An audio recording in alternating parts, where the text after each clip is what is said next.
Hello friends, welcome to my channel Pathak academy. तो आज हम लोग बात करेंगे कि यूपी जेई कप के बारे में बात करेंगे। किसके बारे में बात करेंगे? यूपी जेई कप के बारे में। ठीक है, यूपी जेई कप के बारे में बात करेंगे हम लोग। तो ये क्या है एग्ज़ाम? तो ये उत्तर प्रदेश पॉलिटेक्निक का एग्ज़ाम है। ठीक है, तो संयुक्त प्रवेश परीक्षा पॉलिटेक्निक का होने वाला है। ठीक है, तो इसका इन्फॉर्मेशन वाउचर आ गया है। ठीक है, इन्फॉर्मेशन वाउचर आ गया है। तो इसके डिटेल्ड हम लोग क्या करेंगे, एनालिसिस करेंगे कि कब एग्ज़ाम होगा, कब फॉर्म भरने होंगे। ठीक है, कितने दिनों में आपके एग्ज़ाम होंगे, किस किस सब्जेक्ट के, क्या पेपर पैटर्न होगा। ठीक है, कितने घंटे का पेपर होगा, वो सारी चीज़ें हम लोग इसके अंदर डिस्कस करेंगे। तो एक बार आप लोग वीडियो लेक्चर के साथ जुड़ जाइए और वीडियो लेक्चर के बाद लाइक कर दीजिए, दोस्तों के भी शेयर कर दीजिए, और जो चैनल पर नए हैं चैनल को सब्सक्राइब करना ना भूलें। तो चलिए देर न करते वीडियो लेक्चर की शुरुआत करते हैं यहाँ पे। तो डिटेल्ड इन्फॉर्मेशन इसका लेते हैं हम लोग। ठीक है, तो संयुक्त प्रवेश परीक्षा का ये इन्फॉर्मेशन ब्राउचर है। ठीक है, इसको हम लोग देखते हैं। ये कंप्यूटर आधारित पेपर होगा इसमें आपका।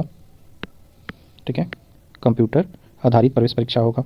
और ये प्रवेश परीक्षा कब होगा आपका? Group A, group E, group B, C, D, F, G, H, I, L और ग्रुप K1 to K8 सबका एग्ज़ाम क्या है आपका? 20 मई से लेकर 28 मई तक के बीच में होगा। ठीक है, 20 मई 2025 से 28 मई 2025 तक में होगा। और ये CBT टेस्ट होगा, कंप्यूटर बेस्ड टेस्ट होगा इसमें। ठीक है, ऑनलाइन कंप्यूटर आधारित प्रवेश परीक्षा है ये। कंप्यूटर पे ये सारे परीक्षा होंगे आपके। अब आगे चलते हैं, समय सारणी इसका देख लेते हैं कि समय सारणी कब कब क्या है। ठीक है, तो इंपॉर्टेंट डेट्स देख लेते हैं। तो समय सारणी है संयुक्त प्रवेश परीक्षा पॉलिटेक्निक 2025 का। परीक्षा तिथि तो आपका 20 मई से लेकर 28 मई 2025 तक है। प्रवेश परीक्षा 2025 के ऑनलाइन आवेदन पत्र प्राप्ति का दिन है आपका। प्रारंभ हो रहा है 15 जनवरी 2025 से स्टार्ट हो गया है। समाप्ति की तिथि इसका 30 अप्रैल 2025 है। ठीक है, अभ्यर्थियों द्वारा आवेदन पत्र में सुधार करने का डेट है आपका 1 मई 2025 से लेकर 6 मई 2025 तक। परीक्षा प्रवेश पत्र वेबसाइट पर उपलब्ध होगा आपका 14 मई 2025 को। कब होगा? 14 मई 2025 को। और परीक्षाओं का आयोजन कब कब कौन से ग्रुप का होगा वो भी हम लोग यहाँ पे डिस्कस कर लेते हैं। तो परीक्षा का आयोजन ग्रुप ए के लिए ऑनलाइन होगा आपका 20 मई 2025 को। और ये 20 मई से स्टार्ट होगा और 28 मई 2025 तक आपका होगा, जिसमें ग्रुप ए ऑनलाइन परीक्षा होगा, ग्रुप ई ऑनलाइन परीक्षा होगा, group B, C, D, F, G, H, I, L का ऑनलाइन परीक्षा होगा, और ग्रुप K1 to K8 के लिए ऑनलाइन परीक्षा होगा। ठीक है, 20 मई से लेकर 28 मई के बीच में। परीक्षा फल से संबंधित अन्य महत्वपूर्ण तिथियां हैं आपकी। ऑनलाइन परीक्षाओं के प्रश्न जो होंगे विकल्प तथा उत्तर कुंजी से संबंधित आपत्तियों प्राप्त कर सुधार करने का डेट होगा आपका 2 जून 2025 से लेकर 4 जून 2025 तक। संयुक्त प्रवेश परीक्षा 2025 के परीक्षा फल की घोषणा व नेट पर उपलब्ध कराया जाएगा आपका 10 जून 2025 को। ठीक है, 10 जून 2025 को आपका नेट पे रिजल्ट आ जाएगा। अब आगे बात करते हैं, इसकी जो काउंसलिंग होगी वो 3 चरणों की ऑनलाइन काउंसलिंग होगी। काउंसलिंग संबंधी समस्त कार्य विस्तृत विवरण परिषद की वेबसाइट पर आपको मिलेंगे। तो वेबसाइट इसका क्या है? तो ऑफिशियल लिंक है आपका https://jeicup.admission.nic.in पर आपको सारी डिटेल इन्फॉर्मेशन फर्दर मिलती रहेगी। ठीक है, और समस्त काउंसलिंग प्रक्रिया के माध्यम से प्रवेश अंतिम तिथि आपका 31 जुलाई 2025 तक है। ठीक है, अब आगे बात करते हैं। तो इसमें विशेष सूची बताई कि परीक्षा का कार्यक्रम, ऑनलाइन आवेदन करने तथा परीक्षा से संबंधी महत्वपूर्ण निर्देश क्या है, प्रवेश वरीयता, प्रवेश हेतु पाठ्यक्रम का नाम क्या है। तो ये सारी चीज़ें हम लोग 1 बाई 1 करके देखते हैं। ठीक है, तो परीक्षा तो आपका 20 मई से लेकर 2025 तक, मई 2025 तक होगा। ठीक है, तो इसमें आवेदन शुल्क जो है, ठीक है, सामान्य और अन्य पिछड़ा वर्ग के लिए मीन्स की UR कैटेगरी और OBC कैटेगरी के लिए जो आवेदन शुल्क है वो 300 रुपये है। ठीक है, फॉर्म का जो प्राइस है वो 300 रुपये है। और अनुसूचित जाति मीन्स SC और ST के लिए 200 रुपये आपके प्रति आवेदन लिए जाएंगे। ठीक है, तो ये तो हो गया आवेदन शुल्क से रिलेटेड बात हम लोगों ने यहाँ पर जान लिया। ठीक, अब आगे बात करते हैं हम लोग।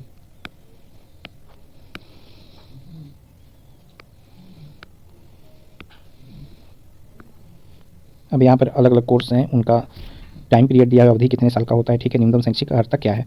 तो डिप्लोमा इंजीनियरिंग टेक्नोलॉजी पाठ्यक्रम ग्रुप ए के लिए 3 वर्ष का होगा ये अवधि का आपका पाठ्यक्रम। और इसकी जो एलिजिबिलिटी क्राइटेरिया है वो 10वीं पास होगा, 35% अंक के साथ उत्तीर्ण हो आप तो आप एडमिशन ले सकते हैं। और इसमें जो प्रवेश परीक्षा में पेपर पूछा जाएगा उसमें गणित से 50% क्वेश्चन पूछा जाएगा, और भौतिक मीन्स फिजिक्स और केमिस्ट्री से 50% क्वेश्चन पूछे जाएंगे। 100 क्वेश्चन आएंगे पूरे आपके। कितने आएंगे? 100 क्वेश्चन आएंगे, जिसमें से 50 क्वेश्चन मैथ से रहेंगे और 50 क्वेश्चन फिजिक्स और प्लस केमिस्ट्री से रहेगा। ठीक है, फिजिक्स प्लस केमिस्ट्री से रहेगा।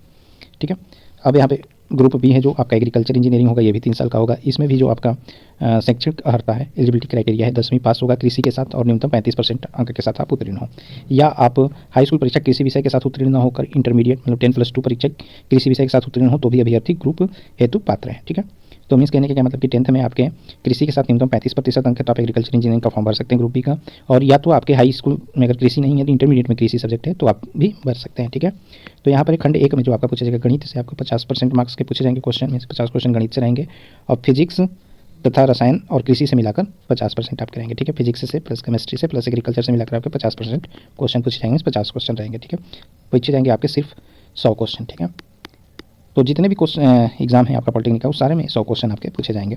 ग्रुप सी वाले में कौन कौन से कोर्स हैं? तो fashion design and garment technology है, होम साइंस है, टेक्सटाइल डिज़ाइन है, टेक्सटाइल डिज़ाइन प्रिंटिंग है। तो ये 3 साल का, ये 2 साल का है, 3 साल का है, ठीक है। सिर्फ होम साइंस 2 साल का है। इसमें भी आपका न्यूनतम हर्ता जो एलिजिबिलिटी क्राइटेरिया 10वीं तथा न्यूनतम 35% अंक के साथ उत्तीर्ण होना है।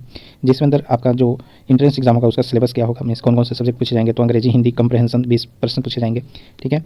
हिंदी कंप्रहेंशन और इंग्लिश कंप्रहेंशन मिलाकर आपको 20 प्रश्न पूछे जाएंगे। रीजनिंग से 50 क्वेश्चन पूछे जाएंगे और जनरल अवेयरनेस से आपके 30 प्रश्न पूछे जाएंगे। ग्रुप डी आपका जो पाठ्यक्रम का नाम है वो है modern office management and secretarial practice, जो कि 2 साल का होता है। इसके अंदर इंटरमीडिएट या उसके समकक्ष हाई स्कूल अथवा इंटरमीडिएट परीक्षा में हिंदी तथा अंग्रेजी विषयों का होना अनिवार्य है, ठीक है। अब इसमें क्या पूछा जाएगा? अंग्रेजी हिंदी से आपके 30 प्रश्न रहेंगे, कंप्रहेंशन से, रीडिंग एंड इंटेलिजेंसी से 35% रहेंगे क्वेश्चन, न्यूमेरिकल एबिलिटी से 10% क्वेश्चन रहेंगे और जनरल अवेयरनेस से 25% क्वेश्चन आपके रहेंगे। सेकंड वाला जो पार्ट है आपका ग्रुप डी वाले कोर्स में वो है लाइब्रेरी एंड इन्फॉर्मेशन साइंस। ये 2 साल का होगा, जिसमें 10+2 इंटरमीडिएट उत्तीर्ण होना है आपको, ठीक है। अब चलते हैं नेक्स्ट ग्रुप ई पे। ग्रुप ई में क्या है? ग्रुप ई में आपका डिप्लोमा इन फार्मेसी है, ये 2 साल का कोर्स है। इसके अंदर 10+2 में आपका फिजिक्स केमिस्ट्री और PCMB से आप पास हो, ठीक है। Physics chemistry math bio group से पास हो या फिजिक्स केमिस्ट्री बायो ग्रुप से पास हो, वो सारे एस्पिरेंट इसको भर सकते हैं, ठीक है। 12th पास होना चाहिए आपको। और यहाँ पर आपका जो पेपर पूछा जाएगा, जो इसका कंप्यूटर बेस्ड टेस्ट होगा, उसमें 50% केमिस्ट्री फिजिक्स पूछी जाएगी और 50% बायोलॉजी या गणित पूछा जाएगा, ठीक है। अब ग्रुप एफ के लिए देखते हैं। ये post graduate diploma in biotechnology है, टिश्यू कल्चर के लिए 1 साल का कोर्स है। इसके अंदर आपका BSc इन बायोलॉजी होना चाहिए, केमिस्ट्री या बायोकेमिस्ट्री विषयों के साथ उत्तीर्ण होना चाहिए। इसके अंदर रसायन शास्त्र से आपके 50% क्वेश्चन, इस 50 क्वेश्चन रसायन शास्त्र से पूछा जाएगा, केमिस्ट्री से 25 प्रश्न आपके बायोलॉजी से पूछा जाएगा और 25% आपके बॉटनी से पूछा जाएगा, मीन्स वनस्पति शास्त्र से पूछा जाएगा। अब ग्रुप जी वाला कैटेगरी कौन सा है? इसमें PG diploma in computer application 2 साल का होगा, PG diploma in marketing and sales management 1 साल का होगा, PG diploma in customer service management 1 साल का होगा और PG diploma in beauty and health care 1 वर्ष का होगा आपका। 6 पॉइंट पर है PG diploma in tourism and travel management, आपका 1 साल का कोर्स होगा, ठीक है। इसके अंदर स्नातक उपाधि आपको चाहिए, ठीक है। अगर ग्रेजुएशन आप किए हैं तो ये PG डिप्लोमा वाले जितने भी कोर्स है वो आप अप्लाई कर सकते हैं। अब इसके में जो कंप्यूटर बेस्ड टेस्ट होगा उसमें आपका इंग्लिश पूछा जाएगा 20 क्वेश्चन न्यूमेरिकल एबिलिटी से रहेगा 30 क्वेश्चन, रीजनिंग से रहेगा, जनरल इंटेलिजेंस से 20% रहेगा और जनरल अवेयरनेस से 15% क्वेश्चन आपके रहेंगे, ठीक है। अब चलते हैं नेक्स्ट पे। तो इसी तरीके से सारे आपके डिप्लोमा के लिए, तो PG डिप्लोमा के लिए आपकी ग्रेजुएशन ही चाहिए। Diploma in hotel management and catering के लिए क्या चाहिए आपका? तो इसमें भी 3 वर्ष का ये कोर्स होता है। इसमें 12 पास होना है आपको 35% अंक के साथ, जिसमें रीजनिंग और लॉजिकल डिस्कशन आपका 25 क्वेश्चन पूछा जाएगा, numerical ability and scientific aptitude 25% question पूछा जाएगा, अंग्रेजी से 25 क्वेश्चन पूछे जाएंगे और सामान्य ज्ञान से 25 क्वेश्चन आपके पूछे जाएंगे, ठीक है।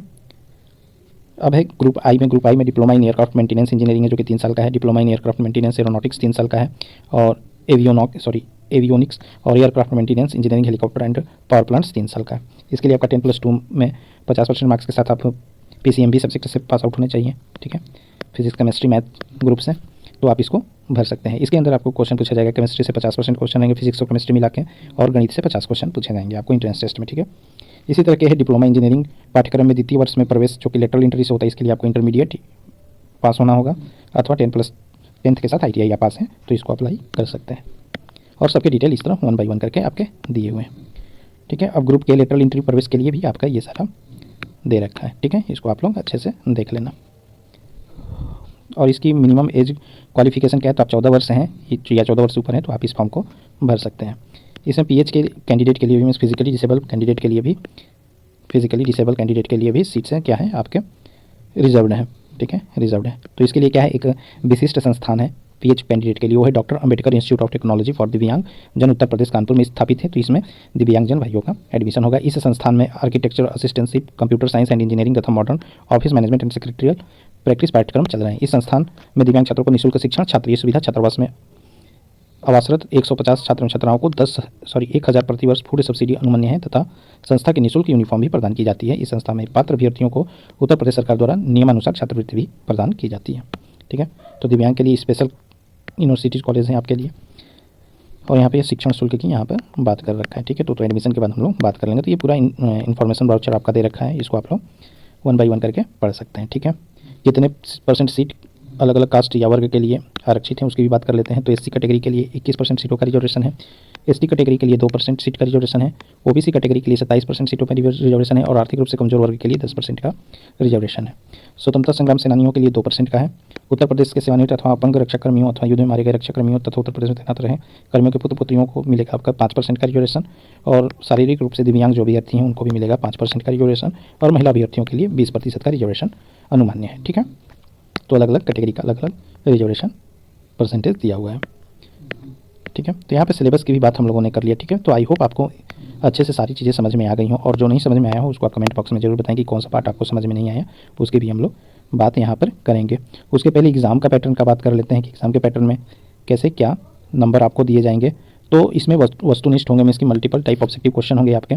ठीक है, क्या होगा इसमें objective type multiple choice question रहेंगे जिसके अंदर मूल्यांकन और नेगेटिव मार्किंग के बारे में बात कर लेते हैं। तो हर एक क्वेश्चन में 4 विकल्प दिए होंगे, इसके 4 ऑप्शन दिए होंगे, प्रत्येक प्रश्न के सही उत्तर पर 4 अंक दिए जाएंगे। मतलब एक क्वेश्चन सही होता है तो 4 अंक दिए जाएंगे। इसके 100 क्वेश्चन रहेंगे आपके, तो 100 गुणे 4 कर देंगे, इसकी टोटल आपका 400 मार्क्स का पेपर होगा। ठीक है, प्रत्येक सही के लिए 4 अंक दिए जाएंगे और जो उत्तर गलत होंगे उसके लिए नेगेटिव अंक नहीं दिया जाएगा। ठीक है, तो नेगेटिव अंक नहीं है, नेगेटिव मार्किंग नहीं है, ये अच्छी बात है आपके लिए। यदि कोई प्रश्न गलत होता है या 2 विकल्प सही होते हैं तो उसका नंबर सभी को दिया जाएगा जो अटेम्प्ट उस क्वेश्चन को किए होंगे। ठीक है, मिस मान लो कि जैसे कि एक क्वेश्चन दिया है, ठीक है, उसके ए ऑप्शन भी और बी ऑप्शन भी दोनों सही हो जाते हैं और आपने अटेम्प्ट कर दिया सी या डी, कुछ भी अटेम्प्ट कर दिया, ए कर दिया, बी कर दिया, कुछ भी अटेम्प्ट किया है तो आपको उसके बोनस मार्क्स 4 मार्क्स मिल जाएंगे और जिन्होंने अटेम्प्ट नहीं किया उनको नहीं मिलेंगे। ठीक है, और नेगेटिव मार्किंग है नहीं आपका, तो ये 400 नंबर के पूरे पेपर होंगे आपको। तो इस तरीके से पेपर पैटर्न का भी पता चल गया हम लोग को। तो आई होप आपको इन्फॉर्मेटिव लगी हो। अगर इन्फॉर्मेशन आपको इन्फॉर्मेटिव लगा हो और कुछ और इसमें प्रॉब्लम है आपको फॉर्म भरने से रिलेटेड या किसी भी और तरीके की परेशानी है तो आप कमेंट बॉक्स में जरूर बताएं, उसको मैं अगले वीडियो लेक्चर में या जो भी लगेगा कि हाँ इसको बताने लायक है तो दोबारा वीडियो लेक्चर उसके ऊपर बना दूंगा। ठीक है, तो वो सारी चीज़ें आप ज़रूर कमेंट बॉक्स में बताइएगा। ठीक है, और बाद बाकी सारा इन्फॉर्मेशन ब्राउचर दिया है, आप एक बार पढ़ लेना। ठीक है, तो चलिए तब मिलते हैं आपको अगले वीडियो में लेक्चर में हम, तब तक के लिए बाय बाय, जय हिंद, जय भारत।